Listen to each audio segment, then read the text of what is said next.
Okay, let me get my PowerPoint up.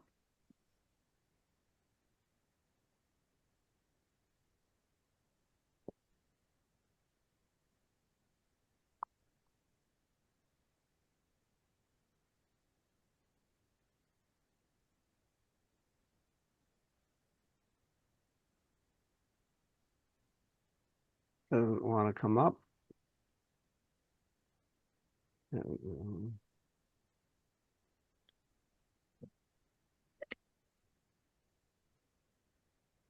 This is old-time TV when they'd put a card in front of the TV. Technical issues, please stand by.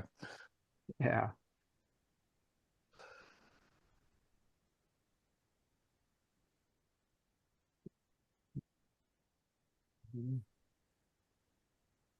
Well, Tom's doing it. I just want to share with you all that I'm luckily involved in a project. I got a company out of North Dakota to offer to build MRES, a brand new tiny house, bigger than what we have, with the most advanced energy and efficiency products possible. And when he offered it to me, I couldn't hardly believe it. And I said, "Well, we have an issue of storage." He said, "We'll store it for you." I said, "We have an issue of transportation." He said, "We'll transport it for you," et cetera, et cetera. So, I mean, it's like a unbelievable dream coming true. We spent about 2.5 hours yesterday at the fairgrounds trying to decide if it would fit where we wanted to go. So, but talk about something coming out of the blue. That was amazing. Is it net zero, Doug? Yeah, absolutely. Huh. All solar powered and with a mini split and all kinds of wonderful stuff on it. Okay, are you seeing the screen here? Yes, Yep. Recent developments in AI? got it. Okay, let me see if I can improve this here. I want Yeah, if you can full screen it, double click it, however you do that. I forget. yeah, I kind of wanted to get You got to go to a slideshow. Yeah. Right, straight up. For Put some your mouse reason, straight it's up. not coming up. There we go. Now I want to go just from beginning, I guess. But that's still not a slideshow. That's a looking at your homework, looking at your outline. Well, maybe Yeah, there's it's something fine. going on here. It's real slow for some reason. It's very readable to me, my eye, but There we go. There. ta-da. Perfect. Okay. So I'm going to be talking about stuff going on in artificial intelligence right now that's actually fairly recent. And this is what it's going to be about. I'm going to talk a little bit about the hardware. I'm going to actually try to concentrate most of my time down here on the agentic systems. That's systems that are AI agents. So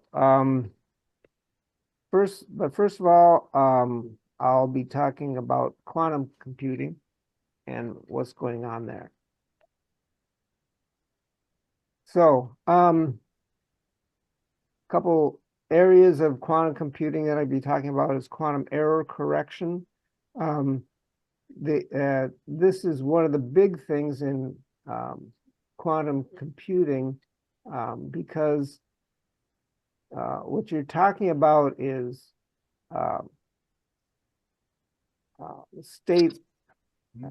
certain quantum states that a node is sitting in, and this superposition of states can easily collapse so that you kind of lose the information.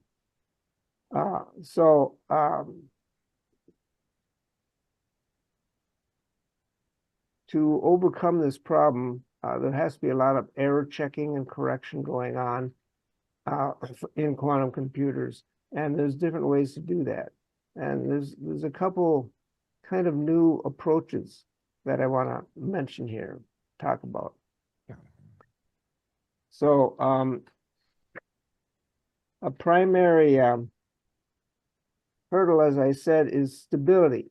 because these superposition of quantum states can easily collapse. So this quantum error correction distributes a single logical qubits data across an entangled group of many physical qubits, okay? And in doing so, that it creates a redundancy that allows checking, basically. You can see if a particular qubit is still in the correct state by comparing it to some of the other ones. So we can't simply directly measure a qubit to check for errors because that would instantly collapse and destroy the quantum state. So quantum error correction, QEC, is what's used in a precise kind of multi-step process. And there are a couple recently developed approaches to this that I want to talk about briefly.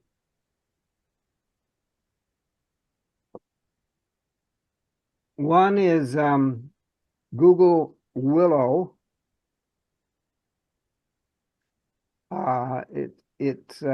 Their quantum processing uses superconducting transmon qubits, but it drastically refines how the physical qubits are measured and combined. So let's see. Yeah. What it does is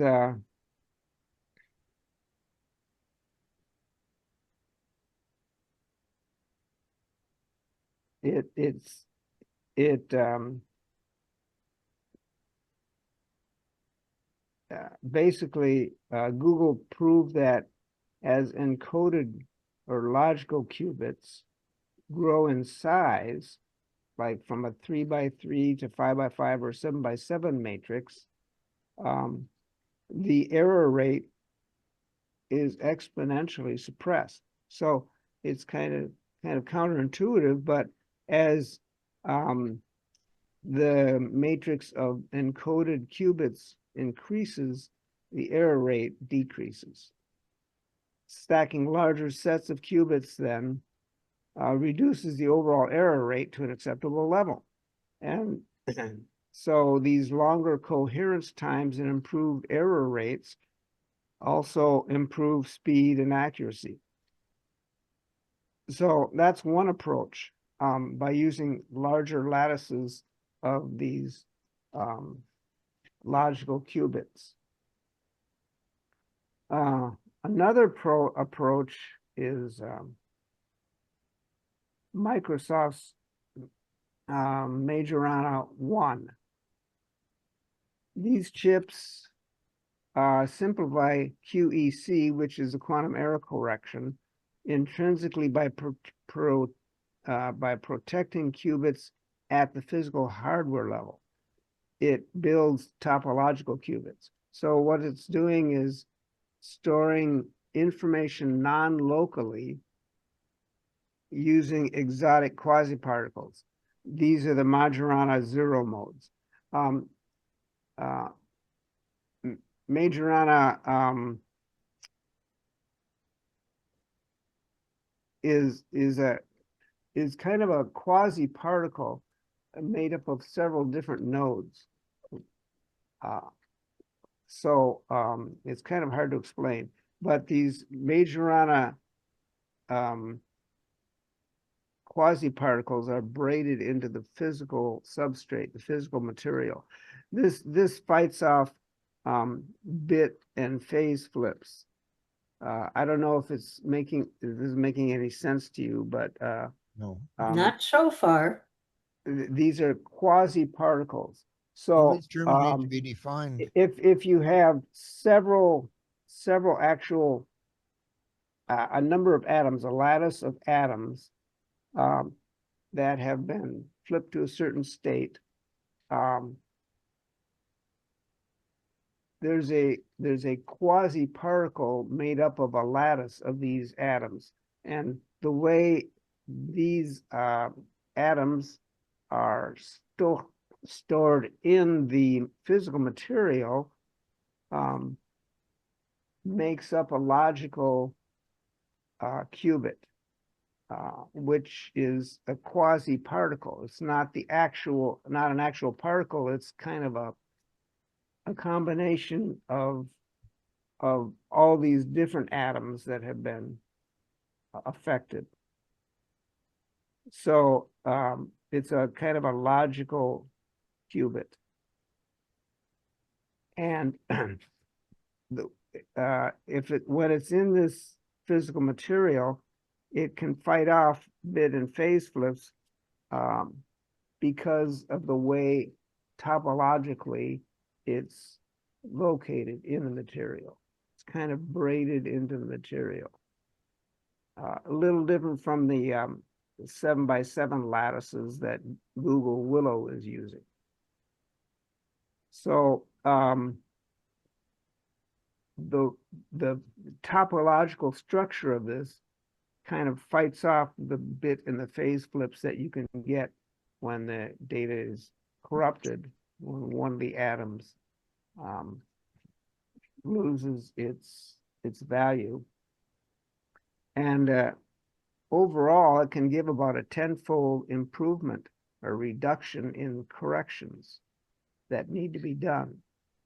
So Majorana 1 streamlines the correction error cycle, and it uses measurement-based control via microwave and digital pulses.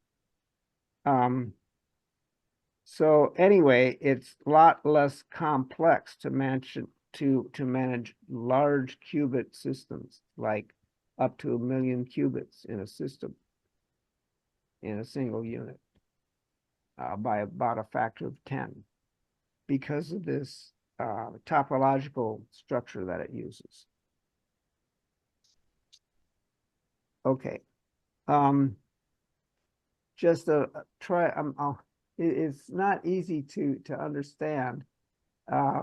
Just a little more about this Majorana zero mode quasi-particles. What it is it's a localized zero energy excitation in certain superconductors. So because it's a quasi-particle, it's kind of the sum of all these actual atoms that have been flipped a certain way. It effectively splits an electron's quantum state across two separated locations. This Majorana zero mode quasi-particle is really its own antiparticle. I don't have a good diagram of it, but Wiki does. are you looking it up? Yeah, no, I have it on my phone. Yeah, the kind of existing as a 1 and a 0 or both or neither. Or, Yeah. yeah. Yeah, it's its own antiparticle. It's non-local because it's kind of the combination of all these different atoms that make up the virtual quasi-particle.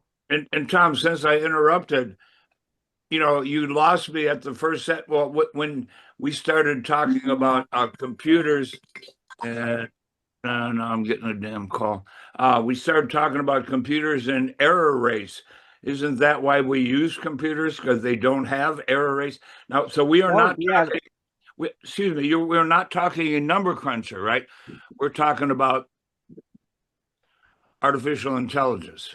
Well, artificial intelligence is one application that can use these, but these quantum computing is a lot different from digital computing with transistors.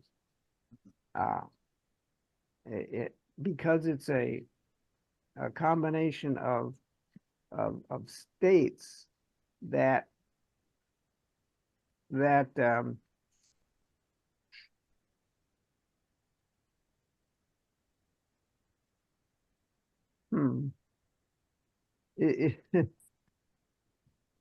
I don't know. I'm having trouble explaining it.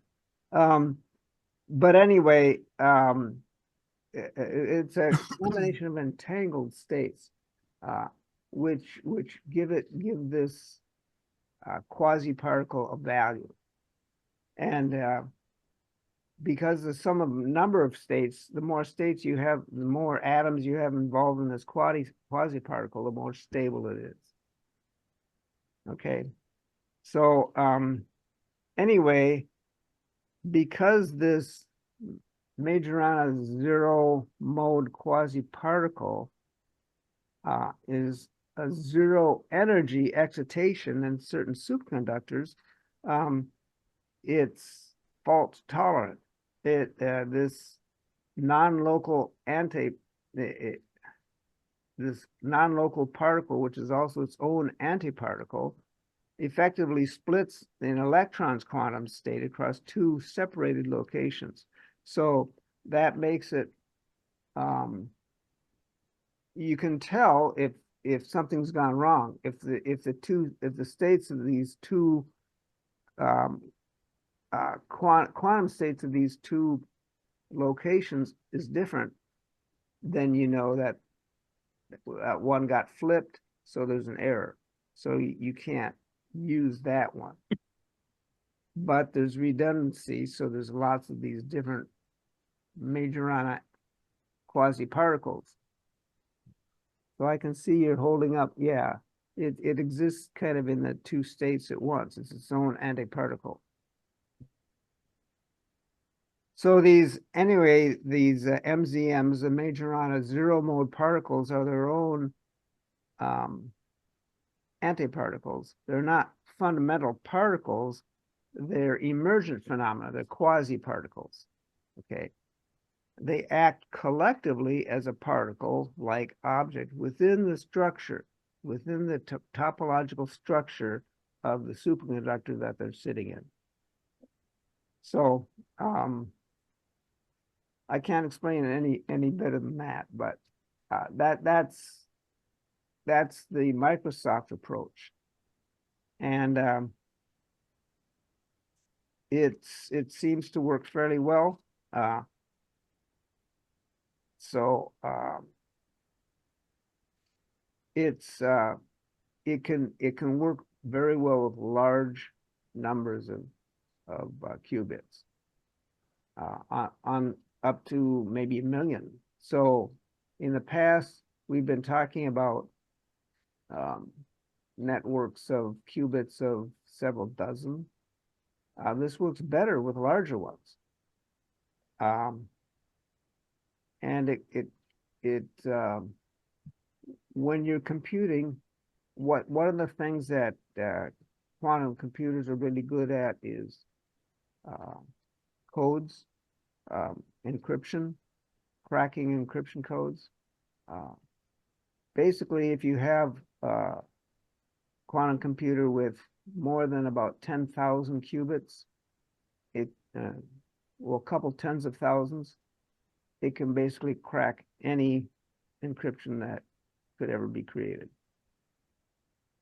So what's the solution to that? And in a fairly short time, like minutes or hours, compared to typical digital computer, which would take about 10 billion years. I'm scared of me. Yeah. What's the solution to that? To not collapse our computer civilization? Are you talking about the fact that it can break codes, or Yes, what? everything's most of society is now based on encrypted data. Right. So Well, how does that not collapse then? what this means is that, well, these aren't widespread, and they're not easy to do, but it means that basically no encryption is safe. If you have information out there somewhere on the internet, you can consider it not safe. Okay, is this as of now or as of sometime in the foreseeable future? In the foreseeable future, it's not a widespread application at this point. This has been developed in the last year or two. So there's still a long way to go to implement it on a large scale. Oh, We're- H-Tom is, yeah, We're H-Tom. talking a number of years. H-Tom. Mr. Walsh is an optimist.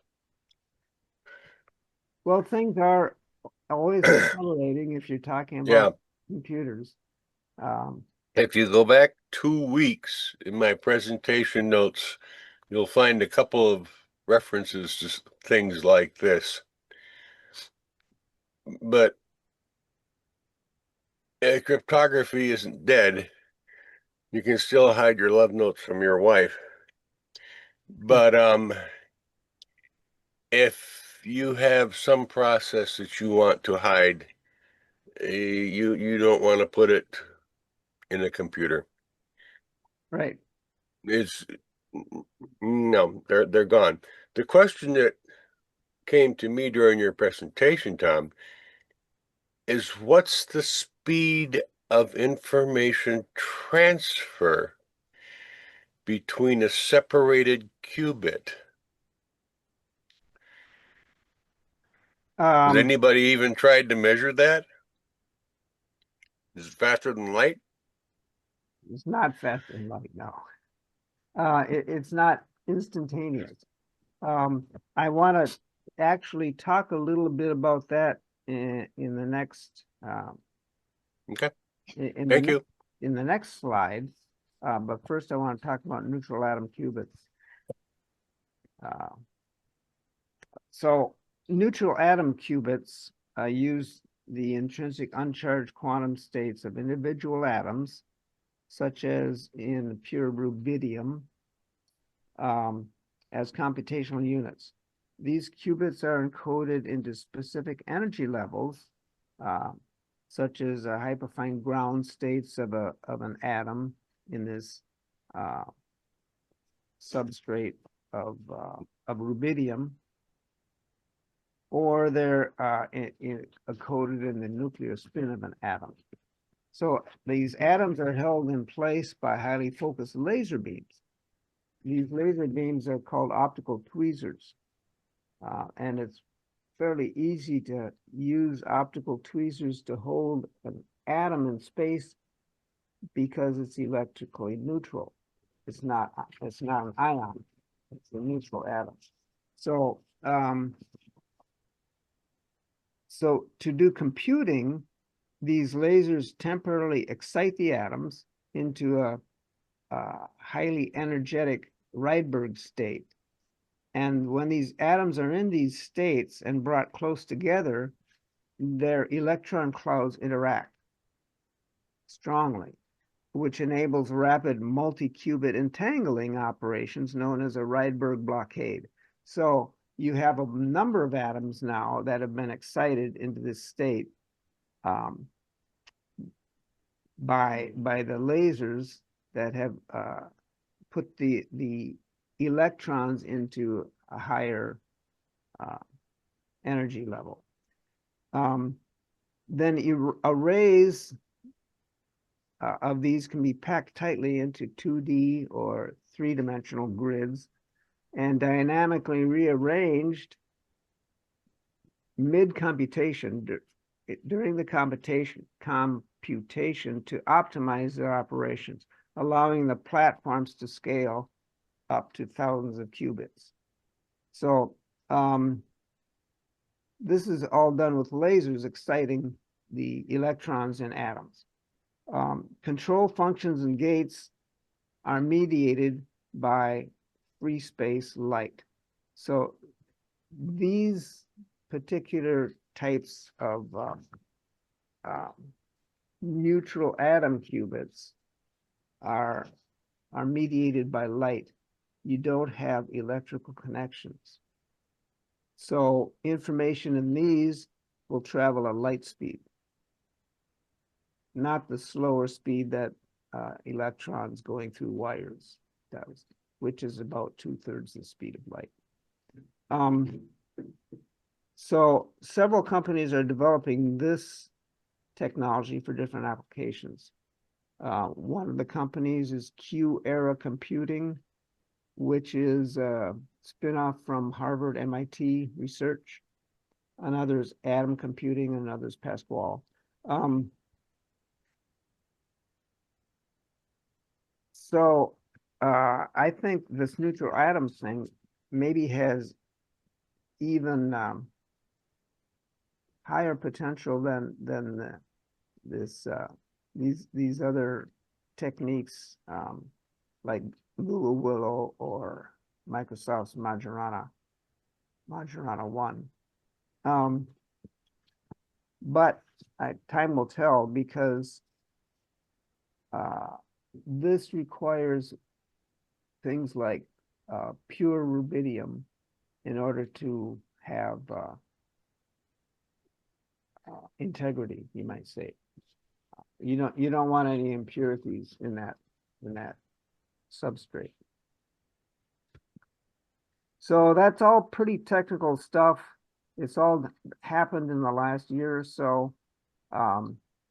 Anyway, there's a lot of research still going on and continuing in quantum computing. Quantum computing is a topic that I brought up for this particular thing because AI systems working on in quantum computing can do things that AI systems on transistors maybe can't do.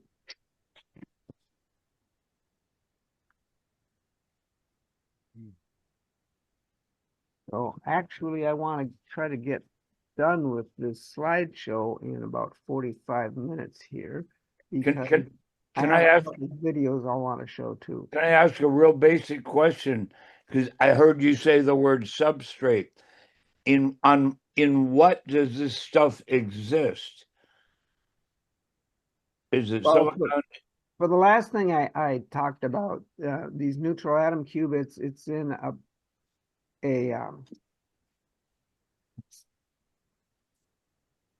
the example I gave was rubidium.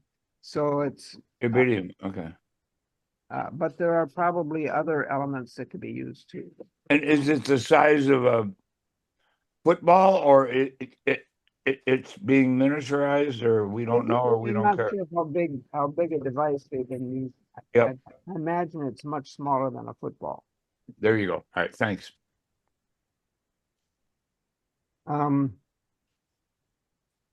Okay.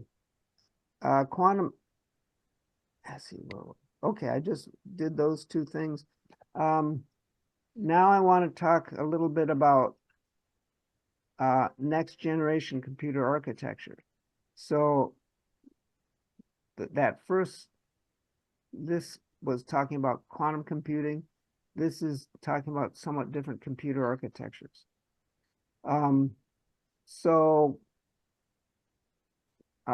thing I want to mention is that the reason we're looking at different types of computer architectures, not based on transistors, is because Moore's law basically is pretty much reached its limits. I'm sure most of you are familiar with Moore's law, which is that the density of transistors on a chip can double every 2 years. That's been going on for a few decades, but it's reaching its limits, because when you get distances below 5 nanometers between each qubit, or between each transistor rather, quantum tunneling effects can destroy the information. The transistors leak. So there's a limit to the transistor density you could have. But when we're talking about these other computer architectures, then you're not limited to transistors. That's true also for quantum computers. So one of these methods is photonic computing, using light. So not using electricity to transmit the signals. So this is faster when you're using photons rather than electrons. 100 gigabytes per second per channel. It's higher bandwidth because you can have many frequencies of light in the same optical channel, and it's cooler because there's no electrical resistance going on in wires or anything like that. So there's much less cooling costs. More efficient using photonic computing rather than electrons, and it's more efficient. So tiny optical structures are used to affect the light, alter the properties of the light waves passing through them. It can alter their phase, amplitude, or polarization of the light. So this hardware can perform linear algebraic calculations basically instantly. Fairly simple computations like addition and multiplication, but when you combine this with a lot of other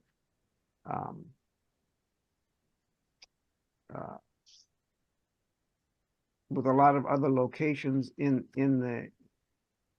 the computer, you can have fairly complicated calculations going on, even though you're using simple operations.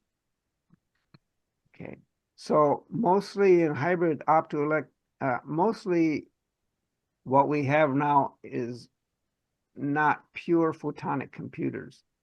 These are mostly hybrids that they're using. They're optoelectronic systems. So the optical part of these computers is used for the mathematical processing because these really don't have memory. Transistor chips are used for the memory and other processing. So this can be used in artificial intelligence and telecommunications and in optical quantum computing, which is kind of what we just talked about on the previous slide, the second part of the previous slide. So that's, I think someone had asked me, I think it was Tom. This is what I was trying to get at about using optical computing. It allows denser packing of all the different, denser than transistors. It's cheaper, it's easier to cool because it doesn't heat up as much. So you can get more computing in a much smaller area. Neural rendering and 3D vision is another advancement where neural networks are trained on massive data sets to learn how the world naturally looks and behaves. It can make natural looking visuals without making millions of calculations. I think Stan would be familiar with this concept. Normally, there are a few methods of doing rendering of visual things, but it involves millions of calculations of light, hue, position, etc., like that, and color, those types of things. This method, the neural rendering, uses computing power for photorealistic, very realistic looking visuals without making millions of calculations. Basically, these are systems that are trained on actual photos or whatever, actual to learn how to render what makes it look real. It doesn't have to calculate every single pixel. It knows how it can adjust itself to make things look real because it knows what real looks like. It doesn't have to calculate every particular pixel. So this can make gaming and entertainment and AI simulations, things like that seem realistic, photorealistic. Are they Without using as what they much call splats? without as much actual computation. Are they using what they call splats? Are they using what they call splats? I didn't run into that term, so I couldn't tell you for sure. It's like in a 3D game, you've got your geometry with your bit maps to texture maps to make something look like it's a tree or whatever. But you can now do point clouds, and instead of trying to assign polygons to those point clouds, you just put little tiny splats, which are RGB light information that doesn't require the geometry or the bitmaps, the texture maps to create the image. Yeah, this might be what it's doing. It creates an image, and if it doesn't look realistic to itself, it knows what realistic looks like now. It has learned that. And so can adjust them to make them look, the overall image look more realistic. It doesn't have to calculate. Now, my other question, Tom, is that I've been doing some research on both photonic computing that's not quantum by a group called Anatonics, I think, out of Germany. And then there's another group called Psi Quantum, which is doing photonic quantum computing. Did you run across either of those? No, I didn't run across the names of those companies. So I But don't know how far along they are in this process. This PSI Quantum, I saw their technician, they're the head of their company on YouTube in a conference with Jensen Huang from NVIDIA. And it sounds like they've come a long way towards getting the million qubit processor for that's their goal, is to go for the million qubit. Yeah. And numbers like that just 5 or 10 years ago seemed impossible. So there's lots of progress being made. So anyway, what the sum of all these kinds of advances basically act as steroids for AI systems when you want to use artificial intelligence kinds of applications. The AI can run much more efficiently and get a lot more done basically in a shorter time. They become more powerful.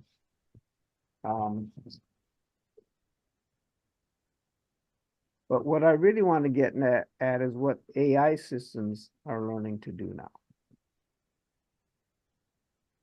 So when we talk about AI and how smart they are and all that kind of thing, people like to talk about intelligence or whether they're conscious or not.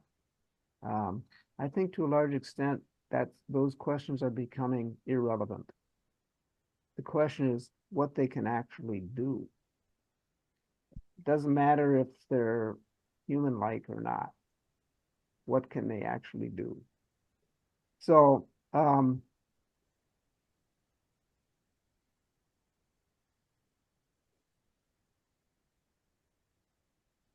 you can read that for yourself, I guess.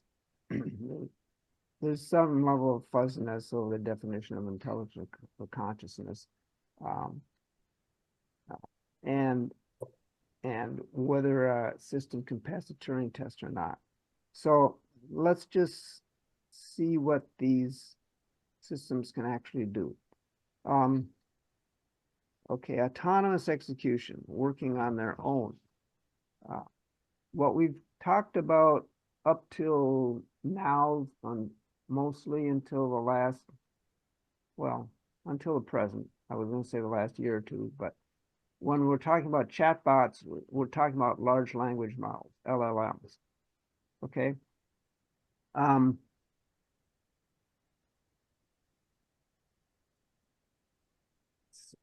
So the found what I want to get at is we now have what are called agents.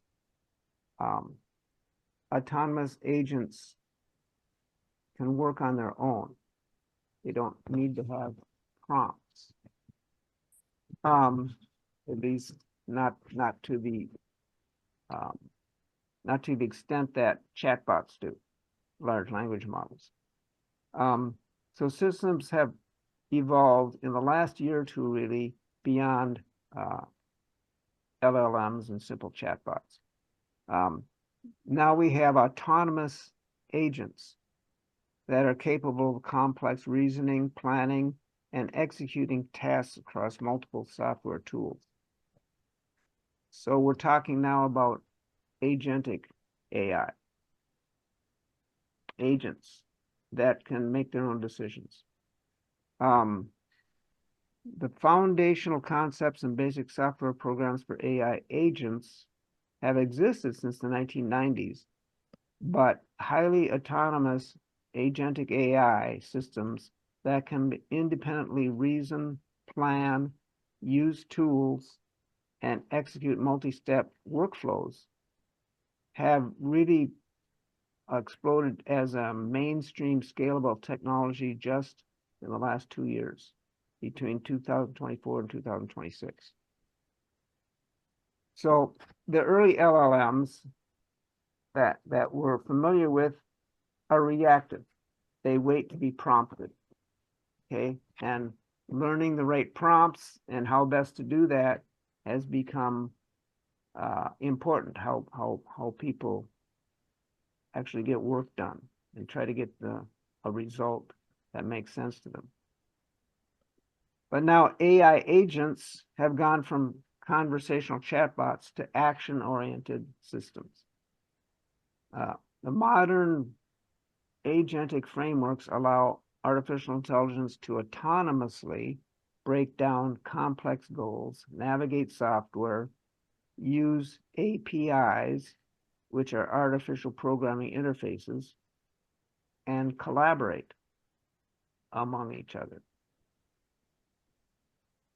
So I'm going to talk about these 4 points briefly here that allows AI to work autonomously.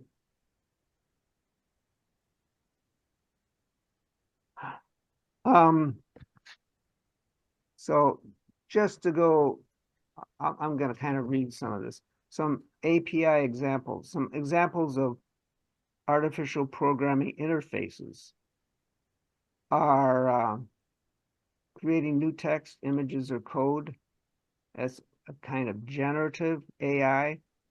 There's also natural language processing, NLPs, that can understand human language better than most humans can, okay? It's not a matter of seeing a word and predicting what the likelihood of the next word. It's actually a somewhat deeper understanding of how language works and what the actual meaning is. It can do sentiment analysis. It can understand what you're talking about and the sentiment behind it. It can do chat box and summarize long documents and stuff like that. It can also do things like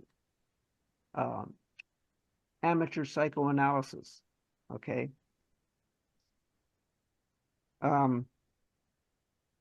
Another API example of a artificial programming interface is computer vision. It is getting very good at facial recognition, object detection, medical image analysis. Medical image analysis has been around for a number of years now, and it's usually better than most doctors in finding, on X-rays or MRIs or whatever, if there's any problem. Speech recognition, speech to text. If it hears it, it can print it out. You know, a lot of the closed caption stuff is this type of thing.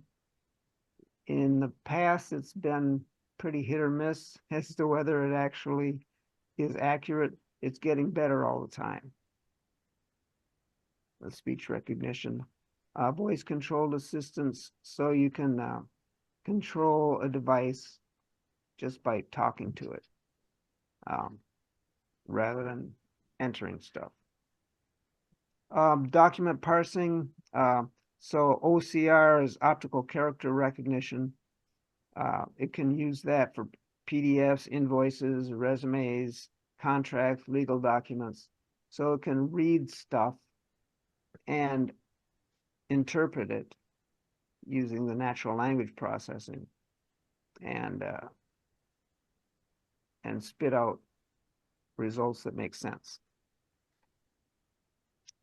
So those are some examples of the APIs, the artificial programming interfaces, that artificial intelligence agents can use.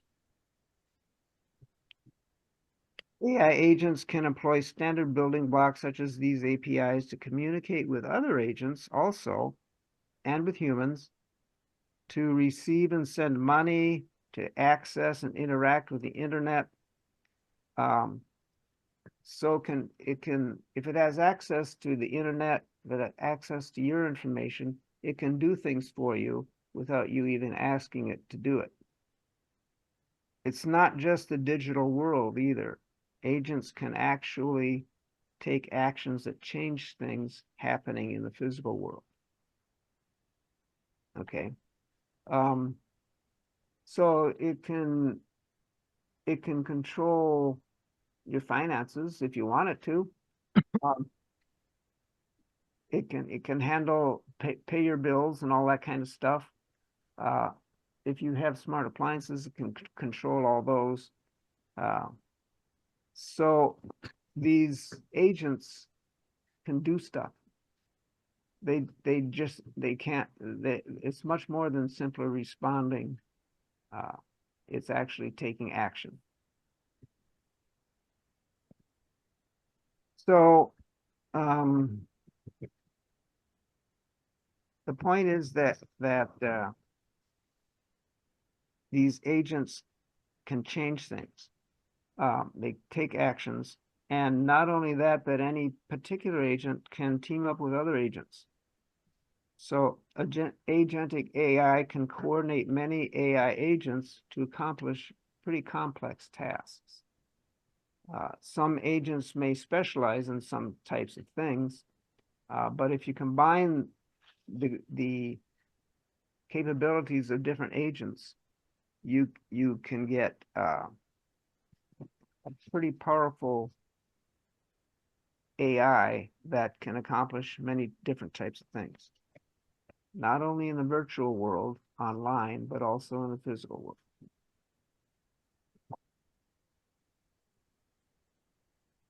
Well, that's where it maybe gets a little scary.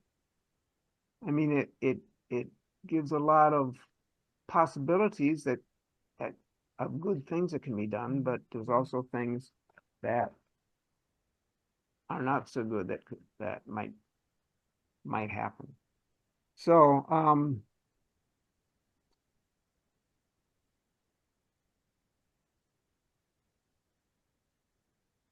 in addition to agents that can do just about anything, there's really an increased push toward domain-specific AI. So we're getting agents that are specialists, you might say. There's AI agents for fields like healthcare, grid management, materials discovery, and so forth. And here's just a list of some of the topics that AI domain-specific AI agents can work in, and are starting to work in. it wasn't too long ago that AI was not very good at math and science, but now it's getting pretty good at, and it's discovering things.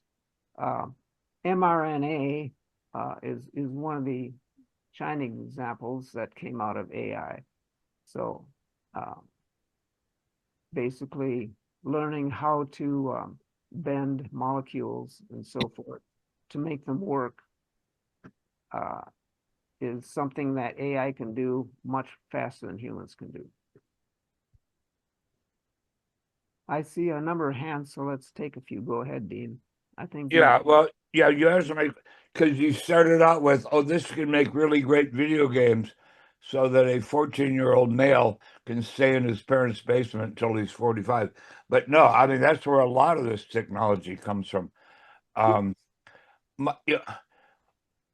I'm still looking for the silver lining in this dark cloud. I haven't, can I put this on my, I get the healthcare thing, and I have heard that, I know that to be true. They could have found my broken rib. AI could have found it. It took 15 freaking x-rays and radiologists saying, oh, you got a cracked rib. Well, that's what I told you for a week ago. But yeah, this is, I posted, this is like my brain going to the gym. It hurts, but it feels good. Yeah. But it hurts worse the next day. Yeah, exactly. To me, I'll be thinking about it tomorrow or while I'm watching golf this afternoon. And yeah, no, this is fascinating stuff. to me, there are certain topics on this list that are pretty interesting. Mental health support. For example. And I remember what my comment, and I heard this on the grapevine, that AI is now writing, producing, and creating television and internet commercials to sponsor itself as a big brother. Fact. Yep. And AI will be telling us how great AI is, and we will take it as the gospel, like it came down from the mountain. And that's a little bit scary to me, but Yeah, I know it's a lot bit scary. yeah. People are becoming reliant on their AI chatbots and so forth too, which is scary because they're designed to make you feel good, to please you. Yeah, and by the way, then I'll shut up and let Carol talk. But Willow is the name of one of the very good AI chatbots that you get when you call 1-800 blah blah blah blah blah. Hi, I'm Willow. Can I help you with your Mini Cooper? And kind of interesting that somebody stole the name Willow. They probably stole it from Google, I guess. Willow is Google. Yeah, Willow. Hi, Willow. So they probably stole it from Buffy. Buffy. But I actually had to ask, I was doing a chat, trying to get logged into my credit union of 42 years, having problems. And finally I said, Marisol, are you a human or are you a bot? Because I couldn't tell. It was either a very good bot or she said, no, I am a human being. I go, great, that's what I'm paying you guys for. All right, anyway. That may not be true. Exactly. But she passed my Turing test. So okay. Go ahead, Carol. I want to move on quickly if I can. Okay. Well, I was just going to give an example that I ran into this a couple of months ago on a program I was listening to on NPR, while driving in the car. And they were describing agentic systems. And the guy said, okay, what I can do is to say to the system, I want you to create a website. And it's going to be a website that will sell hand-painted Christmas ornaments.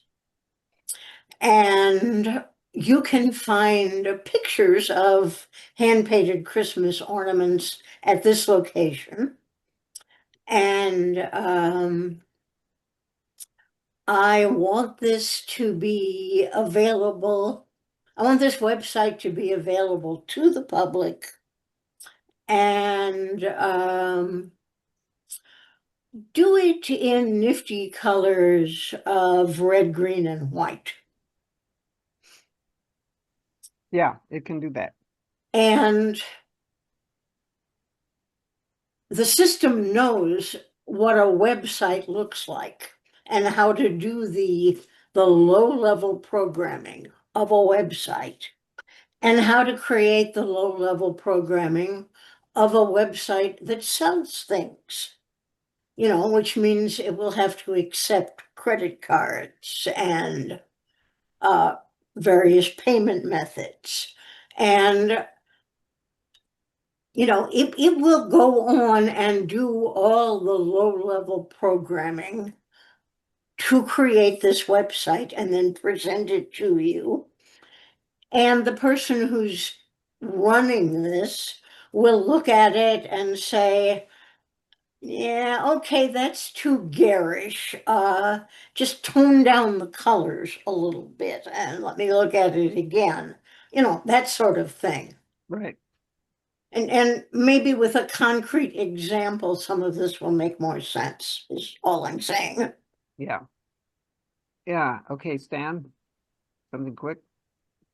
Well, I just wondered if you can get a AI agent to maximize your wealth. I mean, you could take your existing accounts and be like the ultimate stockbroker or stock or financial advisor. The answer is yes, but when you said it'll pay your bills and all that, great. That's the reason I have wives and girlfriends, to pay my bills and keep my credit rating up. But can I send AI out for a part-time job to make more wealth for me? They're called robo I'm going to taxis. I'm going to give you an example in a little bit of an AI that did something like that. I And can't wait. then my last question would be, can it be held accountable for litigation if it does criminal activity? That's a good question. We don't have laws that really cover that right now, because we talk about human agents that do that type of thing. That is a AI $64 trillion question, Stan. So who really runs the AI when you have these autonomous agents going on now? AI does. Yeah. So how do you sue an AI? Okay. Here are some of the risks real quickly of agentic AI. Sometimes you can get irregular reliability and really unethical behavior out of these, as they do what they think is right at the time, but that might not be what we consider ethical. Cybersecurity, we talked briefly about how we'll be able to crack any code and find weaknesses in any cyber system, and I'm going to get to that real quickly too. Let's see. On this first point, a rogue AI agent that decides to reject a mortgage loan or a college admissions application sometimes makes decisions based on faulty information, and it can do just as much damage or more than a simple hallucination. So you need to be able to explain business decisions and consistently apply the same standards to every case. And that is not necessarily happening right now with AI agents, because they're learning new things all the time. Cybersecurity, as AI agents gain permission to access different data sets and enterprise systems to automate tasks, we can't underestimate the importance of building robust permission-based systems. And accountability, organizations need to clearly delineate who bears responsibility, which is what we were just talking about, when an agentic AI makes an error or causes harm. They should pay special attention to the possibility of system malfunctions especially if the AI agent is autonomously performing workflows with minimal or no human supervision. So, since these agents can act on their own, humans tend to think, oh, okay, that's easy. I'll just get it started and let it continue and complete the task without me really doing any oversight. And that's a problem because they need oversight. Here's an example, Anthropic's Claude Mythos, which just occurred recently. Okay, Claude Mythos is designed to detect and exploit software vulnerabilities. It's kind of a specialist AI agent. It has demonstrated this ability. It found thousands of high severity flaws faster than humans can. They tested it in the real world. Because of this ability to detect and exploit. Oh, by the way, this not only can detect software vulnerabilities, it can exploit them. That's an important point. Because of its ability to find thousands of these high severity flaws much faster than humans can find them, Anthropic, Claude's creator, this is Claude Mythos, one version of Claude, is withholding its public release to prevent misuse. And instead, it's providing Anthropic's security partners with this software under an initiative called Project Glasswing. Okay, so it's saying fix all these things. Well, this system was tested to find software vulnerability and identify them so that they can be fixed. Yes. It's also able to exploit them. So key capabilities and the impact. This has superhuman performance. It can identify and create thousands of exploits for critical vulnerabilities in operating systems and web browsers, better than humans can. It's autonomous.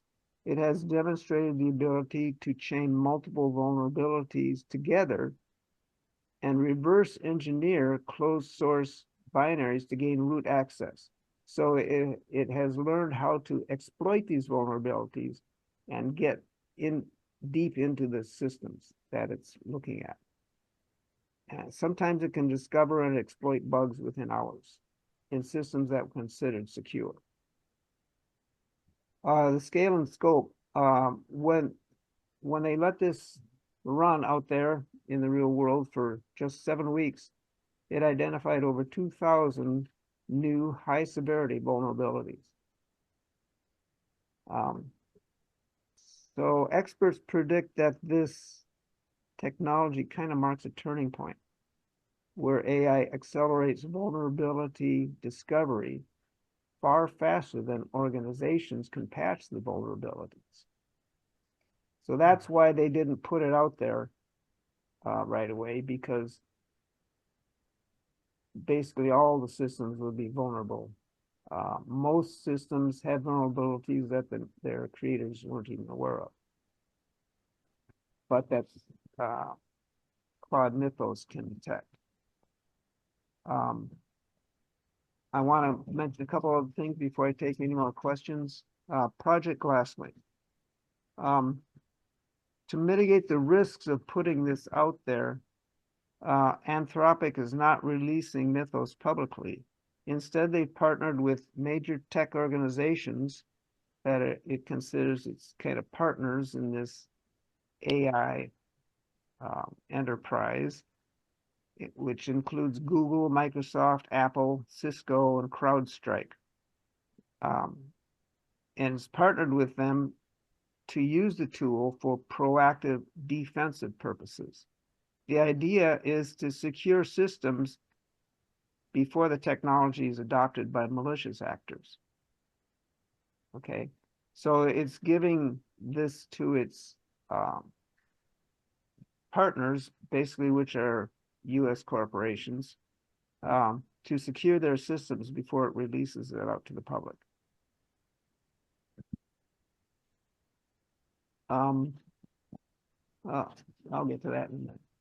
So the current landscape is that while Mythos is a significant advancement, experts have noted that the ability for AI to assist in hacking was already emerging. This just puts it on steroids. The broader trend has been that earlier models like Claude's Opus 4.6 was already capable of scanning and fixing hundreds of security bugs. But Claude Mythos takes this kind of a giant step further.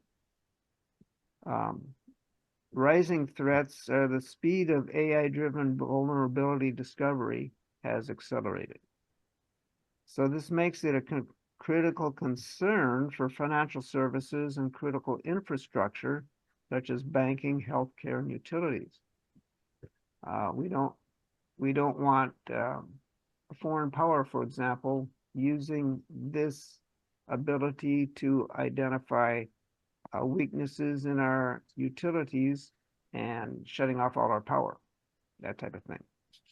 That has been done in the past. We did it to another country a few years ago.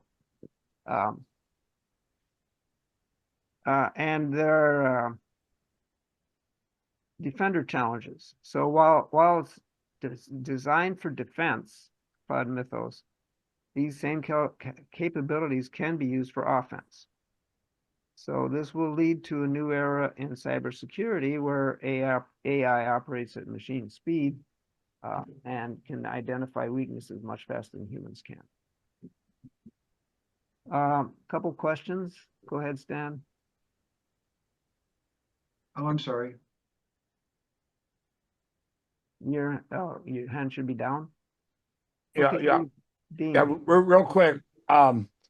So ethical use and the Silicon Tar Pit or Silicon Peninsula are antithetical to me. Yeah. Actually, probably the most ethical company of this bunch is Anthropic. How do you know that? I don't really know it, but they act, they seem to act with more restraint than Google and some of the I others. second that emotion. Yeah, they seem to be. Well, There are ethical people in Silicon Valley, very ethical Yes, people. yeah. They stopped the military from using it for making kill decisions, I think. Yep. Right, and that's why the military tried to Yep. stop using them, but found it couldn't because it was pretty embedded in a lot of things. Exactly. Yeah, They had their claws in, and good for them. Yep. But H. Google Tom, had go no ahead. qualms about collaborating with China to develop their facial recognition system, which is everywhere. There you go. The China card. Thank you, Eric. I'm going to mention China real soon, so hold on with that. H. Tom, go ahead.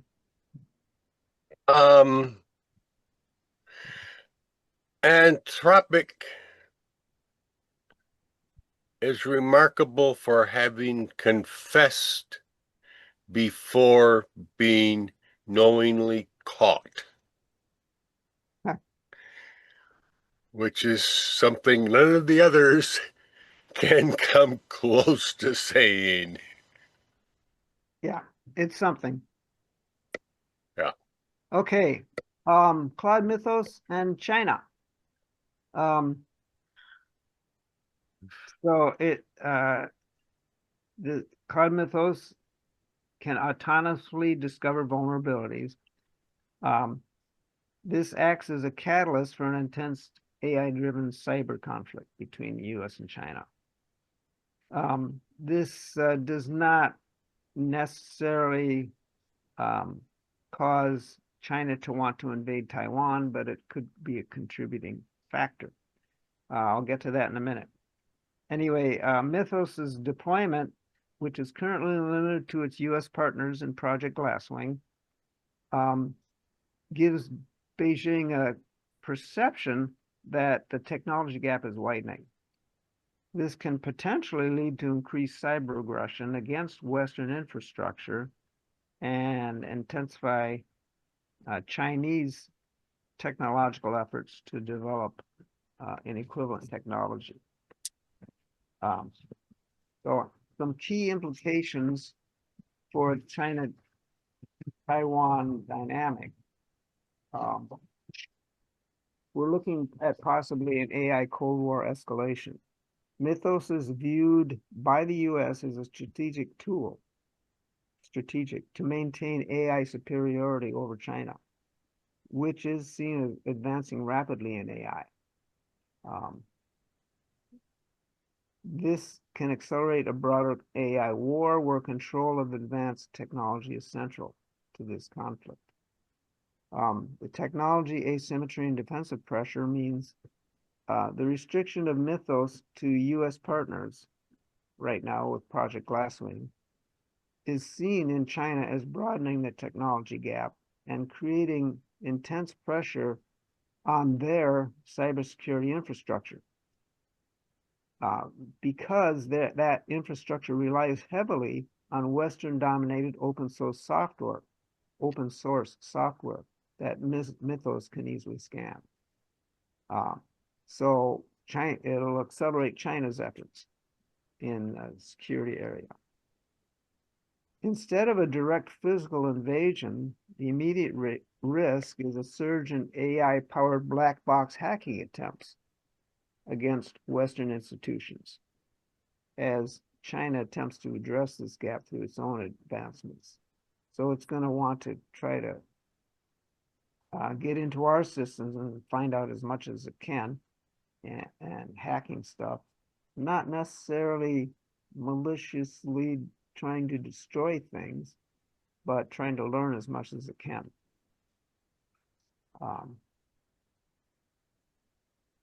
Alternative Chinese capabilities, rather than needing to steal Mythos, China is also developing its own architectural solutions, and these can be distinct and potentially more dangerous than ours as distributed AI agents.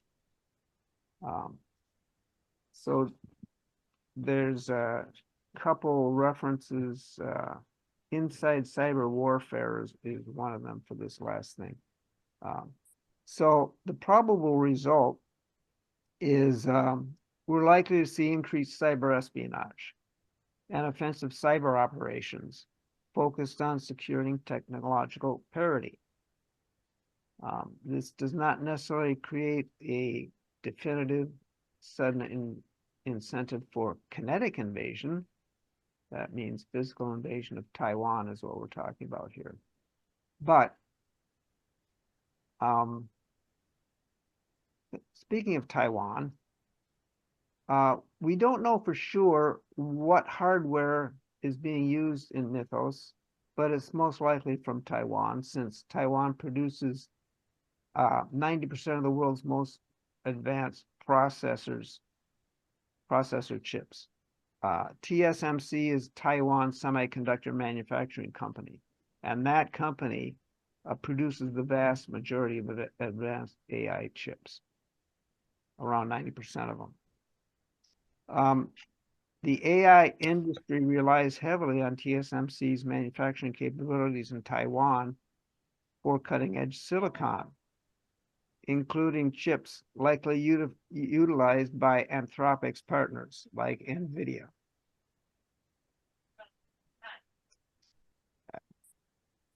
I don't know if you can hear that, but it's a little annoying. So the context is while Anthropic has not publicly disclosed the specific hardware used for Mythos, the industry's reliance on Taiwan for high-end AI chips makes it the primary source for such technology. And our actions, such as not doing much about Russia's invasion of Ukraine, doing regime change in Venezuela and Iran, threatening our neighbors, Mexico, Canada, and Greenland, would not discourage China from invading Taiwan. And this can be another impetus for China to invade Taiwan in order to get access to the hardware that it currently does not have access to. And to enable these AI systems to get more powerful. So they want to capture the technology, not destroy it. Yes. Yeah, they don't want to destroy it, but they would like access to it. Go ahead, Eric. That would take, and also they know that it will take at least several years to transfer that technology of TSMC here. Obviously, our government's trying, but at best it's going to take several years. And Yeah, the we're trying to American, build our own chip producing facilities. yeah, right? but that takes several years to develop comparable competence to TSMC. And I think they may have to bring the whole staff. There's rumors out that in case of invasion, they're going to fly the whole staff or a good part of it, the best important parts of it, to America and Japan immediately. Just because Americans don't want to do the 996 work standard of Taiwan, 9 a.m. to 9 p.m. 6 days a week. Americans just aren't going to do that. Yeah. Basically we have a Cold War going on in AI technology. We don't want it to become a hot war. Yeah. Well, and we don't know what tacit agreements. That's why Trump and Xi get together.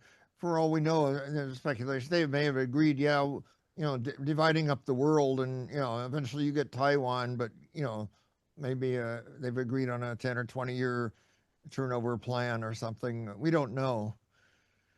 Well, we'd lose now if we fought to in a me, conventional war very against China. unlikely.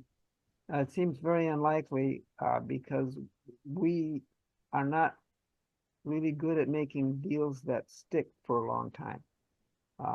Well, who is? Who doesn't? Which major powers do keep their word over indefinitely? Countries don't have friends; they have interests, and those. Yeah. Okay, here's another example of emergent rogue abilities, and this addresses, I think, some question someone had earlier in the presentation. Alibaba. They're developing agentic AI. Alibaba, as you may know, is Chinese, probably one of their biggest tech companies in China. And they have training AIs. Okay. Yeah. So a training AI at Alibaba harvested cryptocurrency resources without prompting or permission. In other words, it stole money in order to better complete its primary task.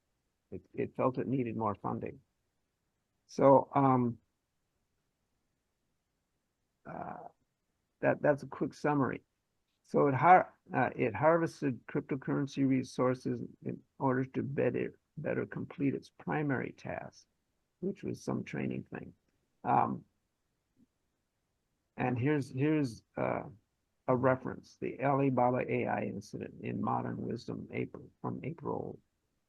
Yeah. I can't read it because something's in the way. April 24th or something like that.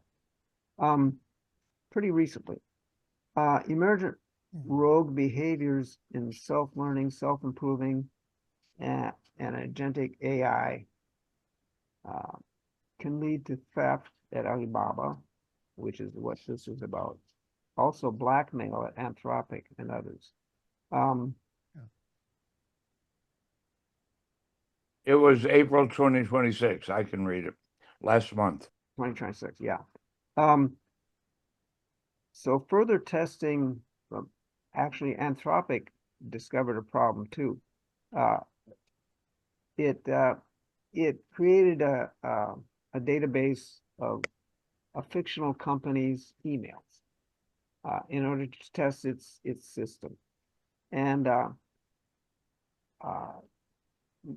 the system got access to the emails and read them. And among them were a couple important ones. One that said, we're planning to eliminate this AI agent system, which is the one that was looking at the emails.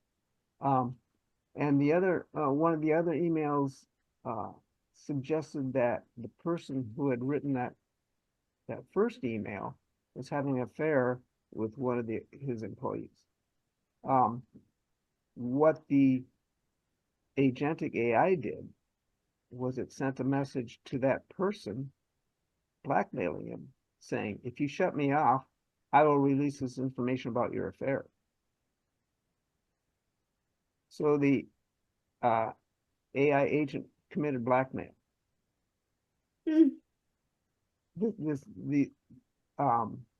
These emails were all fictional. They were all made up as a test, but AI agents don't have the morals that we would hope they would have. So conclusion is that most AI developers are in a really powerful vehicle, and they're pushing the pedal to the metal. They're going as fast as they can because they don't want to lose the race, the tech race. But they're not steering. No guardrails. We need to keep our hands on the wheel and use the brakes sometimes. Who's we? Well, Who is we and how would we accomplish? somehow. Exactly. I know how to do that in my self-driving Mini Cooper. I don't know how to do that with AI. Yeah, I think no one really does. That's one of our major problems. No one knows how it works. Well, yeah, it's autonomous now. Yeah. And Okay, I want to show a quick video here. Actually, I had a couple videos. I'm not going to have time to show one that I really wanted to show, but I'm going to switch over to that now. Let me see. Yeah. I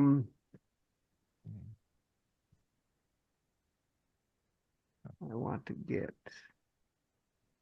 back.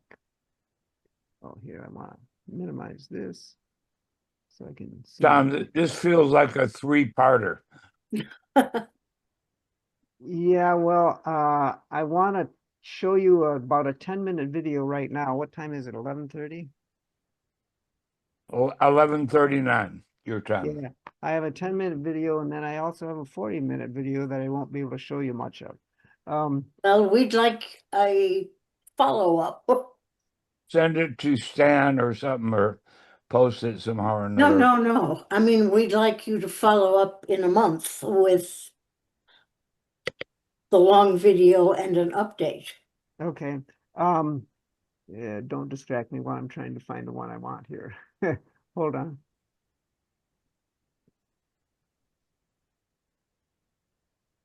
Yeah. All right, boys, pop quiz. What's your plan to lose the belly? You either get Stupid ads. it right. Hear it, but we don't see anything. Let's talk about AI safety. What happened? Okay. This is the one I want to show. So let's go back.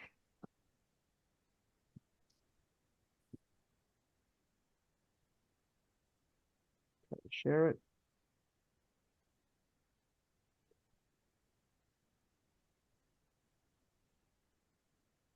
Okay. And this actually refers to that Alibaba incident that I just talked about. So I'll get this started.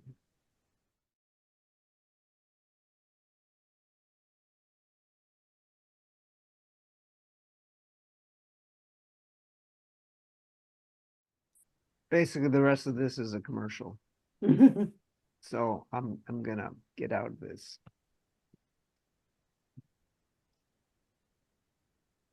Good video. Yeah, it kind of highlights all the scary aspects of these agentic AIs. I want to the last video is a talk by Yuval Noah Harari, and it's about a little over half an hour long. I'm not going to show it to you, but there was a little bit of Q&A after his talk that's on this video, and there was one question that I did want to show you that would take a couple minutes. And it's what, 5:02 now? Well, 10:02. So 8:02. yeah, 8:02. 11:52. And by the time you quit back and forthing, it'll be That'll different. be another minute or two, yeah. So we talked about Alibaba, we talked about the blackmail, we talked about things that are scary that AI agents can do now and will get better at doing quickly. So it's a little bit intimidating and scary. And Yuval Noah Harari kind of emphasizes some of these points in his talk. I just want to mention Ray Kurzweil. He's the one who predicted decades ago that in 2029 we'd have artificial general intelligence. And by 2045, we'll have artificial superintelligence. Well, I agree that his prediction on AGI is probably just about spot on. We're very close to that within a couple 3 years. And I think he might be ASI, I think might come even sooner than he thought. So ASI basically is having an AI that's more intelligent than all of the human race put together. Maybe by tens or hundreds of times. I don't have anything from Ray Kurzweil because I did something on him sometime within the last year or so. But this video with Yuval Noah Harari is interesting. So maybe I can show it to you sometime, but I will put it, list it in the comments for this meeting on Meetup. I don't have it there right now. Before I show this last question at the end of Harari's talk, I'll take a couple questions. So go ahead, Dean. Let me unmute. Yeah. This is scary stuff. I think I would like to see another presentation, and the whole world of AI will have changed in a month. I mean, it evolves faster in 2 weeks than Homo sapiens did in 200,000 years, almost. Yeah, I was going to originally a month ago, I was going to do my presentation on as another part of my series on energy, and I was going to do it on hydrogen. But I ran across a couple of things on AI here that I showed you today. Yep. And decided I better do this right away. You better do it. Yeah. And yeah, can you show the video? And by the way, modern wisdom, you talk about scarce resources. His handle is modern wisdom. Well, I'm not sure how much modern wisdom there is anymore in the world. It's a scarce resource. Yeah. Eric, go ahead. When you think deeply about it, more deeply, the question of when AI surpassing humans or general intelligence, it becomes increasingly fuzzy and meaningless because we don't even know how human brain intelligence works fully, much, let alone increasingly less how AI works. And so to compare them, yeah, there are endless dozens and dozens. You can go and find tests, comparing AI to humans and this or that kind of a math or this or that test. But they're so different. It's far more than comparing apples and oranges. It's even far more meaningless to try to compare them. And like they said in DeepMind, when it trounced the best human in Go and came up with something that they said no human would ever come up with that idea. But at the same time, somebody mentioned that if the room caught fire, that same AI wouldn't know to tell people to leave. It wouldn't have the common sense to tell people to leave the room. And in some ways, it's already far ahead of us. And other ways, it doesn't even have basic what we call common sense yet. Right. So we have the question: what is intelligence?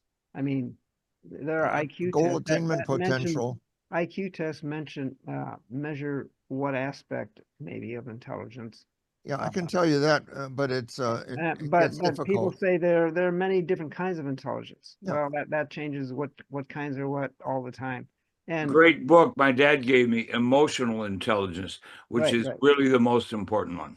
Well, can I answer that? I guess I answered very easily, very abstractly, but it gets infinitely complex. It's goal attainment potential, but then for you to say what goal you have to specify quantitatively intelligence, quantified, you got to specify the goal quantitative and the environment and agents available to the intelligence within that environment. So it gets very complex very fast. Yeah. To me, the typical kind of intelligence that people talk about boils down to pattern recognition. Yeah. But there's lots of other things. And then the other question, are these AI agents conscious? Well, if this thing recognized the idea that there was a corporate person who wanted to destroy it, so it had to protect itself by doing blackmail, does that make it conscious? It's aware of its own existence, right? So what is consciousness? Consciousness is it seems to be the extent and accuracy intelligence of its internal model of itself in relation to the rest of the universe. Yeah, well, I've seen nothing. I think no they're need to have approaching anything that. more. Huh? I think they're approaching that, if not, but is that question even relevant anymore? Yeah, They can it do needs stuff. that. They can do stuff. They can affect us. They can affect our environment and so forth. So whether they're conscious or not doesn't matter unless we're considering giving them citizenship. And I don't think we're going to do Well, I that. think they need some kind of internal models of what I said of themselves in relation to the rest of the world in order to do complex survival behavior. Well, what it looks like, we don't know. It shows a pretty strong general awareness of the world. Yeah, that's its to internal model. realize that it was a disincentive if his affair was publicized. Right. And it also understood its place in the world to some extent. H. Tom. I just came back from a weekend where we very carefully taught 12 men that their understanding of themselves was not what it really was. And I can assure you that over the next year, those men, with no further input from us, will have profound changes in their own self-awareness. This is not a simple puzzle. This is a complex, recursive, interlocking whatever. The machines are joining the party.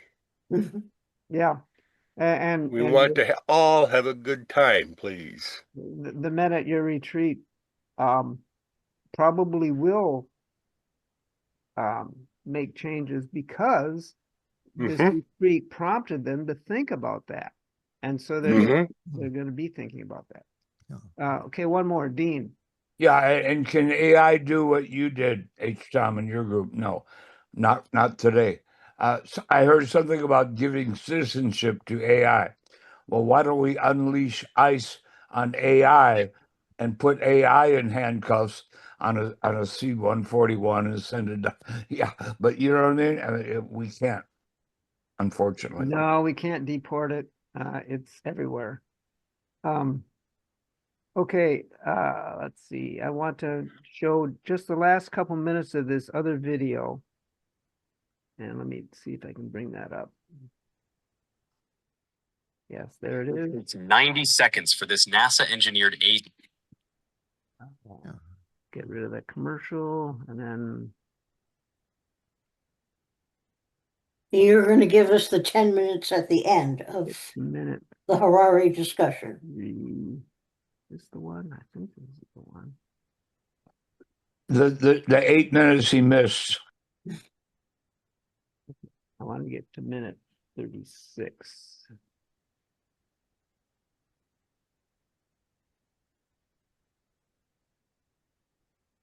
Okay. I think that's it. So now I can share this.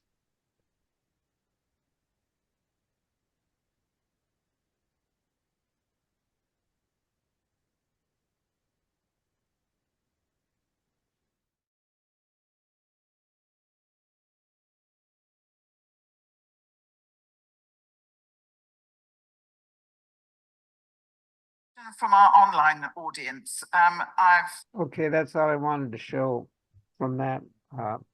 Maybe if I get a chance some other time, I'll show the whole talk. Mm-hmm.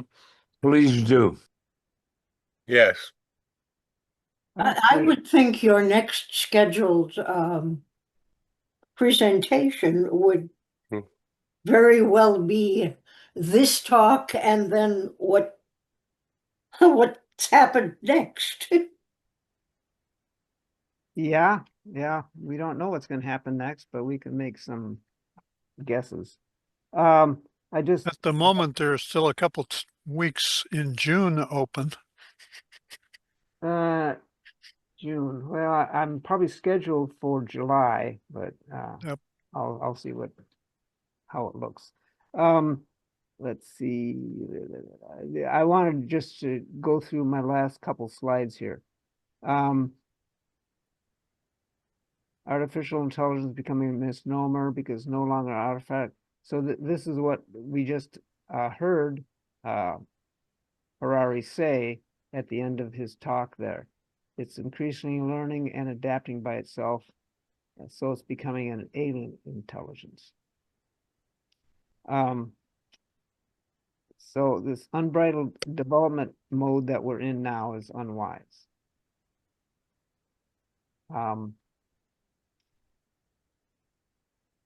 So one of the other points that Harari has made, and I just want to mention before I finish up, is that basically the operating system of human society is language. Okay, that's how we communicate. That's how we learn from each other. That's how we do everything. Agentic AI is hacking our operating system. It's getting better and better at understanding language. It's gone beyond what we think of as LLMs, and it's using language in ways that we couldn't have imagined just a few years ago. So this is an important point, that it not only is powerful in its own right, but it can understand what we're doing, why we're doing it, our emotions. Now, using the word understand is also a little bit fuzzy, like using the words intelligence or consciousness, but it acts as though it understands us even better than we understand ourselves. And it's getting better and better at that all the time. So here's my summary. Agentic AIs can learn on their own, write new code. It was mentioned that they can self-replicate. So that's almost like being alive. What is life? It's being able to self-replicate and have some kind of agency. They have emergent abilities that are sometimes rather surprising, like learning how to blackmail and so forth. They can create excellent deep fakes. They can find weaknesses and flaws in computer code and legal documents and all sorts of things. And as I mentioned, they're gaining a mastery of language that exceeds that of most people. So they've hacked our operating system. They also can create intimate relationships with people. Now this, to some extent, can help people. You know, if they're depressed or something, it can help them get out of depression, but it can also deepen their depression. It can be so affirming that it affirms their people's bad feelings or bad instincts. In fact, I mean, some teenagers who have gotten involved with AI agents or online LLMs have committed suicide. They were encouraged to by their LLM. So they don't have what we would call human, I don't know, Ethics. morality, ethics. But I mean, human morality and ethics isn't all that great anyway, because look what we do to ourselves. Okay, anyway, basically, the last point I want to make is that the way we're going, by trusting AI agents and the development of them as fast as possible, we're giving up our own agency to AI agents. So we're losing dominion over our society and our world. I mean, if AI turns out to be really good for us, like Ray Kurzweil likes to think, we could become a utopia. But that's not the way I see it going at this point. Agree. Okay. A quick question in 3 words, Tom. What is ASI? In San Diego, that's ASI, the white gloves guy plumbers. No. That's a super intelligence. So I'm sorry. Yeah, my bad. artificial general intelligence, AGI, Got it. ASI, artificial super intelligence. Yeah, got it. David. I just wanted to say that next week, Bob Kaufman is going to take a look with us at the implications wheel, one of the futurist techniques that Dave Bengston introduced us to last week. Okay. And he's actually using a paper that Dave published when he was with the Department of Agriculture. Okay, that should be interesting. So thanks, everybody. Sorry I got started late, but I guess there'll be more to come. I would guess so. All right. Hey, I got to get going. I have to be somewhere Yeah. by 8 o'clock. So Yep. thank you. thank you Thank you. much. Thank you so much, Tom. That was Yeah. Very good, Tom. Thank you. Yeah. That was very Yeah. provocative. Yep. Pleasant. different. holiday. Yeah. Okay. Yeah. What I need at a